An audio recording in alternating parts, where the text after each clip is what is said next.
Good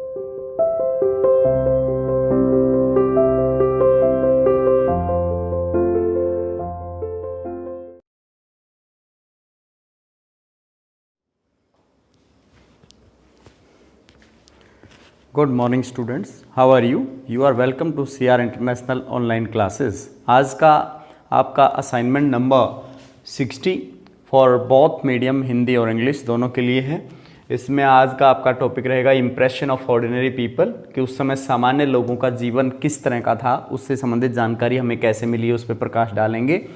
Vijayanagar प्रशासन के विषय में हम सामान्य लोगों की जानकारी के बारे में बात कर रहे हैं। इसके अंदर impression of the lives of the ordinary people, सामान्य लोगों का जनजीवन उस समय कैसा रहा होगा, हम किस किस तरह की बातों पर विश्वास करते हैं और कैसे हम जानकारी जुटाते हैं, उसके बारे में देखिएगा। सबसे पहले archaeologist have found some fine Chinese porcelain in certain areas. विभिन्न क्षेत्रों से चीनी मिट्टी से संबंधित कुछ प्रतिलिपियां हमारे पुरातत्वविदों को मिली हैं। उनको पढ़ने से पता चलता है, उनको देखने से पता चलता है कि उस समय अलग अलग लेवल के लोग रहते थे, यानी कुछ लोग अमीर रहे होंगे, कुछ सामान्य मध्यम और कुछ निम्न वर्ग के लोग रहे होंगे। रिच ट्रेडर्स, यहाँ पे बहुत ही धनवान व्यापारियों का जिक्र यहाँ पे किया गया है, जो कि ऑर्डिनरी पीपल के अंदर ही शामिल थे, सामान्य लोगों में ही शामिल थे, वो अभिजात वर्ग में शामिल नहीं थे। ये उस समाज की विशेषता थी। मुस्लिम रेजिडेंशियल क्वार्टर्स, इस चीज़ का भी प्रमाण मिला है कि उस समय मुस्लिम निवास भी बने हुए थे, क्योंकि जगह जगह उस समय के अवशेष प्राप्त हुए हैं टॉम्ब और मस्जिदों के। तो टॉम्ब और मस्जिद दोनों ही मुस्लिम जो वास्तुकला है उसका एक नमूना होता है। लोकेटेड टॉम्ब्स एंड मॉस्क्यूज, इससे पता चलता है कि जहां भी गुंबद और मॉस्क्यू बनेंगे उसका मतलब है मुस्लिमों का वहां पे एक तरह से निवास है। That type of architecture found in mandaps, और मंडप जिस तरीके की कला शैली या वास्तुशिल्प से बने हुए हैं वो ठीक उसी तरह की वास्तुशिल्प कहाँ इस्तेमाल की गई थी? मुस्लिमों के मस्जिदों में और गुंबदों के अंदर। तो मतलब सेम वैरायटी कहाँ से आई? सेम वैरायटी का मतलब है उनका उनसे डायरेक्टली रिलेशन रहा होगा। उसके बाद Portuguese travellers Barbosa of 16th century describe the house of ordinary people. पुर्तगाली यात्री बारबोसा जो कि 16वीं सदी में इंडिया के अंदर आए, उन्होंने भी इस पर प्रकाश डाला है कि सामान्य लोगों के घर किस तरह के रहे होंगे। इसके अंदर उन्होंने बताया कि सम थैस्ड, उनमें से कुछ लोगों के घर घास फूस से बने हुए हैं, यानी फूस का निर्माण करके, जैसे हमारे यहाँ पर लोकल देहाती भाषा में हम बोल देते हैं, जैसे झुंडे से बने हुए या फिर जो पूले बोला जाता है, पूलों से बने हुए मकान होते हैं, जो पुराने कच्चे छप्पर होते हैं उनको हम बोल सकते हैं। तो इस तरह के थैस्ड होते थे कुछ, सम वेल बिल्ट, और उनमें से कुछ लोगों के घर बहुत ही अच्छे तरीके, सुनियोजित तरीके से बने हुए थे। And arranged according to occupation long streets, और इसमें यह भी एक विशेषता थी, उन्होंने बताया, पुर्तगाली जो यात्री है बारबोसा, उन्होंने ये बताया कि लोगों के व्यवसाय के अकॉर्डिंग, व्यवसाय के अनुसार ही लोगों के मकान बने हुए थे। यानी जिस व्यवसाय के अंदर कमाई का स्रोत ज़्यादा है, जैसे किसान का कम होता है तो किसान के ज़्यादातर जो मकान थे वो कच्चे होते थे, और जो जमींदारों के मकान थे जो टैक्स कलेक्ट करने का काम करते थे तो उनके मकान अच्छे रहे होंगे। इसके बाद लॉन्ग स्ट्रीट्स, लंबी लंबी गलियां उस समय के निवास के साथ साथ बनी हुई हैं, ये प्रमाण मिला है। एंड ओपन प्लेसेस, और ऐसा नहीं है कि बिल्कुल साथ साथ बिल्कुल नज़दीक नज़दीक मकान बने हुए, ऐसा नहीं है, बीच में खुला स्पेस भी दिया गया है पर्याप्त मात्रा में पशु वगैरह रखने के लिए और चारा वगैरह का प्रबंध करने के लिए। इस तरह का खुला जो है निवास बनाया गया था। इसके बाद आगे तीसरा जो हमारे पास क्या प्रमाण है? Field survey. फील्ड सर्वेक्षण से हमें पता चल रहा है, किस चीज का पता लग रहा है कि that there were many shrines, कि उस समय बहुत ज्यादा धार्मिक स्थान थे, and small temples in the entire area, पूरे ही क्षेत्र के अंदर जगह जगह पर धार्मिक स्थान या जिन्हें हम पवित्र स्थान या पुण्य स्थान कहें, या छोटे छोटे मंदिर वहां पर मौजूद थे। सपोर्टेड बाय डिफरेंट कम्युनिटीज, वे अलग अलग धार्मिक समुदायों के द्वारा सपोर्ट किए जाते थे, यानी उनके दान से वो बनता था। पैसा कलेक्ट किया जाता था, जैसे चंदे के रूप में इकट्ठा करते हैं, और फिर उसके बाद वो बनता था। सर्वे इंडिकेट, सर्वे से हमें पता चलता है wells, rain water tanks, temple tanks were main source of water. सर्वेक्षण से ये बात पता चलती है कि उस समय के जो बनाए गए कुएं या वर्षा जल इकट्ठा करने के लिए वाटर रिजर्वोयर, जिसको हम कह सकते हैं कि जलाशय, एक बड़ा जलाशय, टेम्पल टैंक्स, मंदिर के अंदर बनने वाले टैंक, और ये सभी उस समय के जल के प्रमुख स्रोत रहे होंगे। अब एक बार इसको हम रिवाइज करते हैं। जो पहला है, इसमें पुरातत्वविदों ने हमें बताया कि जो चाइनीज पोर्सलिन है, चीनी मिट्टी जो है, उससे संबंधित जानकारियां हमें मिली हैं, क्योंकि उस समय चीनी मिट्टी के जो बर्तन रखता था वो अमीर व्यक्ति ही रखता था। तो इसका मतलब जो रिच ट्रेडर्स होते थे उनके पास में चाइनीज पोर्सलिन की चीज़ वो इस्तेमाल करते थे, चीनी मिट्टी से बने हुए बर्तन इस्तेमाल करते थे। जैसे कि आज के समय में चाय पीने वाले जो चाय के कप होते हैं तो वो चीनी मिट्टी से बने होते हैं। कुछ ऐसे मर्तबान भी होते हैं जिनमें अचार वगैरह डाला जाता है, तो वो भी चीनी मिट्टी से बने होते हैं। तो उस समय ये एक मतलब ऐसो आराम की चीज़ें समझी जाती थी जो कि गरीब व्यक्ति के पास नहीं मिलते थे। गरीब व्यक्ति कूल्हड़ वगैरह में चाय पीता था, यानी मिट्टी से बने हुए बर्तनों के अंदर ही चाय पीता था। इसके अंदर हम आगे देखेंगे कि रिच ट्रेडर्स का वहाँ पे अस्तित्व बताया गया है। मुस्लिम समाज के अंदर वहाँ मुस्लिम समाज का जो निवास है वो बताया गया है, और वहाँ गुंबद और मस्जिद का जो है अस्तित्व है वो बताया, और उसके आर्किटेक्चर का इस्तेमाल मंडप के अंदर किया जाता था। मंडप एक भवन निर्माण शैली थी जिसके अंदर जिसका यूज विजयनगर साम्राज्य के अंदर देवी और देवताओं की आपस में शादियां कराने के लिए मंडप का इस्तेमाल किया गया था। पुर्तगीज ट्रेवलर्स, यहाँ पे पुर्तगाली यात्री बारबोसा के बारे में बताया गया, जो कि 16वीं सदी में इंडिया आया। उसने बताया कि लोगों के घर कैसे थे। कुछ लोगों के घर घास फूस से बने हुए कच्चे होते थे, और कुछ लोगों के बहुत अच्छे तरीके से बने हुए थे। लोगों के व्यवसाय के अकॉर्डिंग हो सकता है किसी व्यवसाय में बचत कम हो तो वह व्यक्ति अपने मकान साधारण रखेगा, और जिस व्यक्ति के पास में आय के स्रोत अधिक होते हैं तो वो अपने मकान फुल फैसिलिटेड रख सकता है। इसके बाद इन्होंने दो विशेषताएं बताई कि लंबी लंबी गलियां वहाँ पे बनी हुई थी और ओपन प्लेसेस, और एक मकान से दूसरे मकान की दूरी अधिक थी और उनके बीच में खुला स्थान छोड़ा गया था। तीसरा, फील्ड सर्वेक्षण, यानी फील्ड सर्वेक्षण से हमें क्षेत्रीय सर्वेक्षण कहें इसे। क्षेत्रीय सर्वेक्षण ये सुझाव देते हैं कि यहाँ पर छोटे छोटे मंदिर और पवित्र धार्मिक या पुण्य धार्मिक स्थान वहाँ पे बने हुए थे, और विभिन्न धार्मिक जो समुदाय थे वो उनको सपोर्ट करते थे, पैसा देते थे, चंदा देते थे, जिससे उनके मरम्मत भी होती थी, नए भी बनाए जाते थे। और इन सर्वेक्षणों से बात पता चलती है कि यहाँ पे पाए जाने वाले कुएं और वर्षा जल के संग्रहण के लिए जो जलाशय बनाए जाते थे, वाटर रिजर्वोयर, और जो टेम्पल टैंक्स यानी मंदिर के जो टैंक होते थे, पानी के मुख्य स्रोतों में आते थे। अब इसके बाद आपका नेक्स्ट जो टॉपिक है, topic second, after the death of Krishnadeva Raya, यानी हम सब जानते हैं कि कृष्णदेव राय के शासनकाल जो कि 1509 से 1529 का उसका स्वर्णिम काल कहला जाता है। उससे पहले भी कुछ अच्छे शासक हुए, जैसे देवराय प्रथम, देवराय द्वितीय, बुक्का राय, हरिहर प्रथम। तो इस तरह के शासकों ने अच्छा काम करके दिखाया, लेकिन कृष्णदेव राय ने जिस तरह का काम किया, जैसे कि पूर्वी गोपुरम का निर्माण उसने करवाया, शाही प्रवेश द्वार का निर्माण उसने करवाया।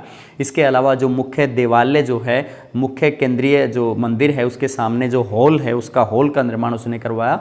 उसके अंदर देवी देवताओं की मूर्तियों को स्थापित किया, और उसके टाइम पर जो किलेबंदी का काम था वो और ज़्यादा बढ़ाया गया था। खेतों के चारों तरफ चारदीवारी को बढ़ाया गया था, और मतलब एक तरह से सिक्योर बना दिया गया था। दूसरे राज्य की सेनाओं का हमला होने से सिक्योर कर दिया गया था इस राज्य को। वैसे हम जो भौगोलिक परिवेश की बात करें तो यह क्षेत्र एक एरिड जोन होता है, यानी शुष्क क्षेत्र था। प्रायद्वीपीय भारत का सबसे शुष्क क्षेत्रों में आता था, यहाँ वर्षा कम होती थी। यहाँ पे तुंगभद्रा नदी पर बांध बना करके, और कृष्णदेव राय से पहले के शासकों ने ही तुंगभद्रा नदी पर बांध बनवा दिया था और उससे नहरें निकाल दी थी, और उन नहरों का प्रॉपरली इस्तेमाल और ज़्यादा नहरों का जो निर्माण था वो कृष्णदेव राय ने करवाया। लोगों को सिंचाई से संबंधित समस्याएं नहीं आने दी। अब इसके बाद में बाहरी जो क्षेत्रों के लोग इनसे जलते थे, वो बार बार इस पर अटैक करते थे, जैसे बीजापुर, गोलकोंडा, उड़ीसा और दक्षिण के सुल्तान, वो बार बार अटैक करते थे। वो गठबंधन बना कर के इस पर हमला करते थे। जब तक विजयनगर के अंदर कृष्णदेव राय जी का शासन रहा तो उन्होंने अपने विपक्षियों को, अपने शत्रुओं को इकट्ठा नहीं होने दिया। लेकिन जैसे ही उनकी मौत हो गई तो उनके बाद कुछ समय के बाद ही अराविदु नाम के राजवंश के हाथ में यह सत्ता चली गई। और अगर उससे पहले की बात करें यानी उसके तुरंत जो उनकी डेथ है उनसे तुरंत बाद की, तो उनके जो उत्तराधिकारी थे वो भी इतने अच्छे नहीं थे। कृष्णदेव राय के खुद के उत्तराधिकारी जो उनके अपने वंश के लोग थे, तुलु वंश के लोग, वो भी इतने अच्छे नहीं थे, इतने योग्य नहीं थे, इतने महत्वाकांक्षी नहीं थे और इतने यानी दूरदर्शी भी नहीं थे। जो दूरदर्शी और कूटनीतिक शासक होता है वही कामयाब होता है राजनीति में।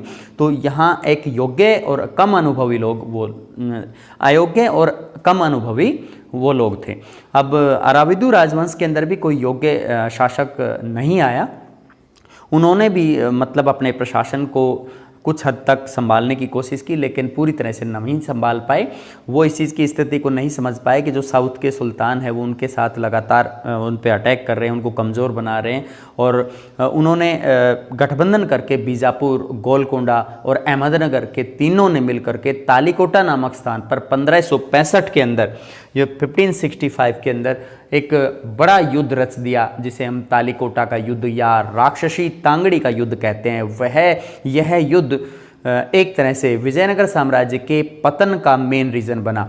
और इस युद्ध के तुरंत होने के बाद अराविदु राजवंश उस समय शासन कर रहा था। उस शासन का उस समय प्रधानमंत्री राम राय था और राम राय ने ये समझा था कि मेरे विपक्ष में जितने भी मेरे शत्रु लोग हैं या जितने भी लोग मेरे शत्रु हैं वो मैं उनको इकट्ठा नहीं होने दूंगा, अपनी कूटनीति का इस्तेमाल करके उनको अलग कर दूंगा। लेकिन ऐसा हुआ नहीं, वो वास्तविक स्थिति को समझ नहीं पाया और उसके खिलाफ में मतलब लोग इकट्ठा हो गए और तीनों ही शासकों ने मिल करके उस पर हमला किया और वो कामयाब हो गए और विजयनगर साम्राज्य की पतन का कारण बना। इसके अंदर हम आगे देखते हैं। After the death of Krishnadeva Raya 1529 royal structure witness tensions, यानी शाही जो केंद्र था, शाही जो ढांचा था, विभिन्न जो भवन थे, उनकी कोई देखभाल नहीं हो रही थी, उनकी मरम्मत नहीं हो रही थी आगे और उनका विस्तार भी नहीं हो रहा था। Opposition of rebellious heroes and commanders, और जगह जगह पर विद्रोही नेताओं ने सिर उठाना शुरू कर दिया और विद्रोही जो सेनापतियों ने जगह जगह विद्रोह करने शुरू कर दिए। यानी नायकों, और हम यहाँ पे बात करें नायक और अमर नायक, इन्होंने विद्रोह करने शुरू कर दिए। अराविदु डायनेस्टी ने कंट्रोल करने के लिए मतलब काफ़ी कोशिशें की। उन्होंने 17वीं सदी तक शासन किया। Relations with near by rulers became very Wars, और नज़दीक में जितने भी जो रियासतें थी उनके साथ में संबंध उनके अच्छे नहीं रह पाए। और 1565 के अंदर तालीकोटा का युद्ध हुआ, जो कि 3 महाशक्तियां उसके अंदर इकट्ठा हुई, बीजापुर, अहमदनगर, गोलकोंडा, जो कि गठबंधन बना करके इनके साथ युद्ध में लड़े विजयनगर के साथ। 1565 के युद्ध में ये युद्ध हार गए और हारने के बाद इन्होंने विजयनगर साम्राज्य को बहुत बुरी तरह से रौंद डाला और 18वीं सदी तक आते आते ये शहर बिल्कुल निस्तनाबूद कर दिया गया। यहाँ पर कोई भी बहुत बड़े बड़े धार्मिक केंद्र थे उनको भी निस्तनाबूद कर दिया गया। यानी हम्पी का जो एक विरासत स्थल के तौर पे अंतर्राष्ट्रीय यूनेस्को की सूची में उसको दर्ज किया गया 1986 में, उस स्थान को इतनी चोट पहुंचाई गई कि उसके अस्तित्व तक को एक तरह से देखना बहुत मुश्किल हो रहा है। तो यहाँ हम दूसरे टॉपिक के अंदर हम देख सकते हैं कि कृष्णदेव राय जी के शासनकाल के दौरान या उससे पहले तक विजयनगर साम्राज्य ने उन्नति की, लेकिन जैसे ही उनकी मृत्यु हो जाती है तो उसके तुरंत बाद अराविदु राजवंश के हाथ में शासन सत्ता चली जाती है और एक घमंडी जो प्रधानमंत्री थे राम राय, उन्होंने अपने मतलब एक तरह से जो शत्रु लोग थे उनको विश्वास में नहीं लिया। उनको पता नहीं चला कि उनके खिलाफ रणनीति हो रही है और वो लोग इकट्ठा हो गए और उस चीज़ को समझ नहीं पाया और 1565 के युद्ध में यह हार गया, जो कि विजयनगर के पतन की सबसे बड़ा मेन कारण बनता है। अब हमने दोनों टॉपिक इसके अंदर देखे। इंप्रेशन ऑफ ऑर्डिनरी पीपल जो है सामान्य लोगों के जनजीवन की बात आती है। इसमें सामान्य लोगों का जीवन बहुत ज़्यादा खुशहाल तो नहीं होता है, लेकिन ज़्यादातर लोग मतलब जो गरीब हालात में होते हैं उनका जीवन थोड़ा कठोर होता है और जो मीडियम है या फिर जो अच्छे लेवल के लोग होते हैं या जिनके पास में इकोनॉमिक कंडीशन अच्छी होती है उनका जीवन स्तर हमेशा ही अच्छा रहा है। तो उस समय भी इसी तरह का फ़र्क था, उनके मूल निवास स्थान में भी, उनके स्टेटस में भी, उनकी जो उनके पास में फिजिकल एमिनिटीज़ थी उनमें भी। तो ये सब चीज़ें थी। यहाँ हम विजयनगर साम्राज्य के जो पतन के क्या क्या रीज़न थे वो हम एक बार पहले भी करा चुके हैं, तो उस चीज़ को आप इससे संबंधित करके देखना, वो काफ़ी हद तक इस क्वेश्चन से रिलेट करता है। धन्यवाद।